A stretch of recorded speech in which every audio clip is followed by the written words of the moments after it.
In Module 1.1, we saw what happened. In Module 1.2, we identified which articles impact you.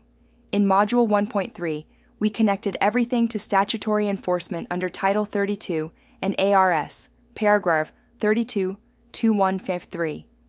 Now we close Chapter 1 with the most important practical takeaway. The risk landscape has shifted. For years, many disciplinary cases revolved around technical interpretation. Agents and brokers often defended themselves by arguing wording, intent, or ambiguity. The department, in turn, sometimes struggled to enforce rules that were outdated or inconsistently written. The 2025 overhaul changes that dynamic. This is not just modernization. It is a shift from technical enforcement to practical accountability. Let's unpack what that means. Clearer supervision standards. Supervision has always been a cornerstone of Arizona real estate law. Under Title 32, the designated broker is responsible for the acts of salespersons under their supervision. But in practice, supervision standards sometimes lacked specificity in application. The 2025 rule updates clarified expectations in Article 11 regarding broker supervision and control.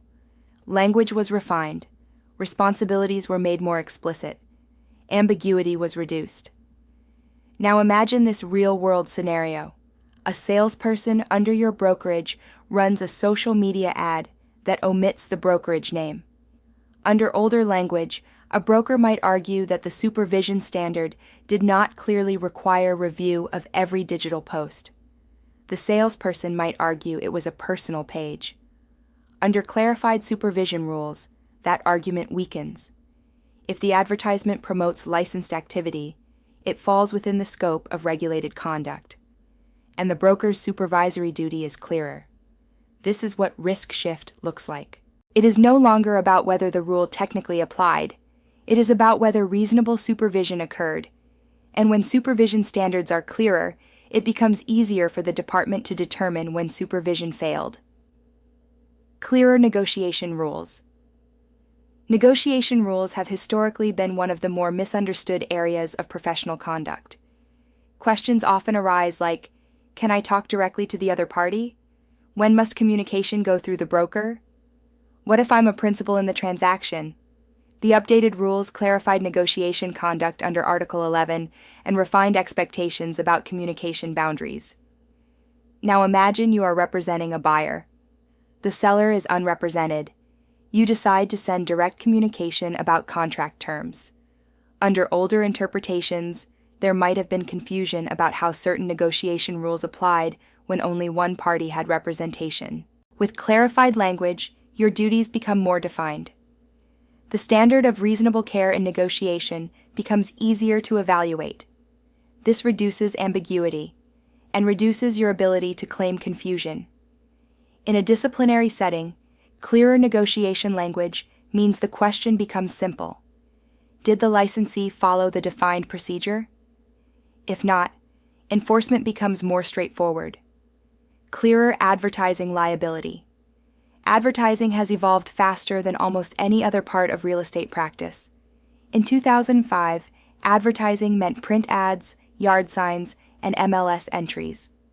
In 2025, it includes live streams, AI renderings, digital staging, boosted reels, and team-branded landing pages. The Overhaul modernized advertising terminology, particularly around electronic media. It clarified broker responsibility and reinforced accountability for marketing conducted under a brokerage.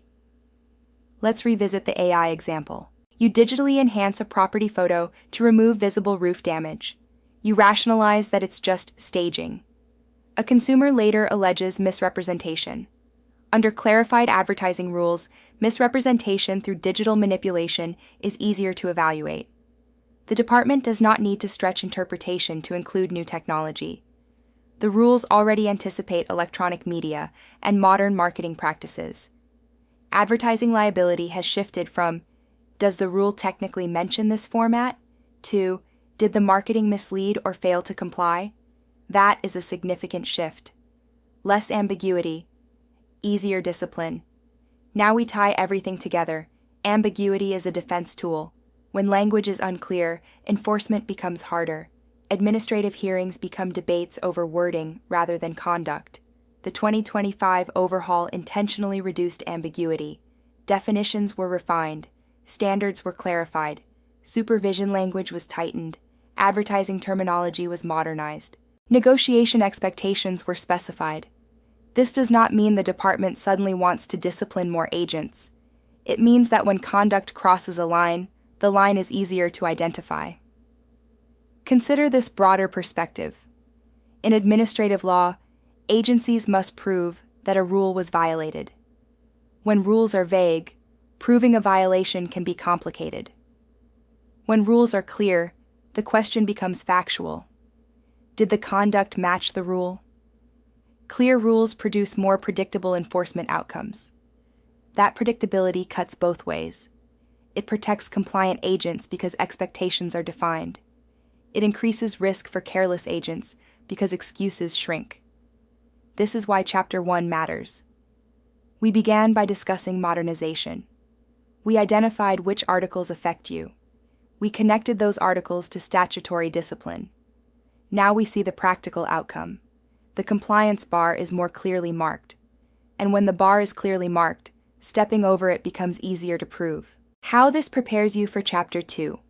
Chapter 2 will move from broad risk shift into specific licensure changes, beginning with the new inactive license status. You now understand why those changes matter.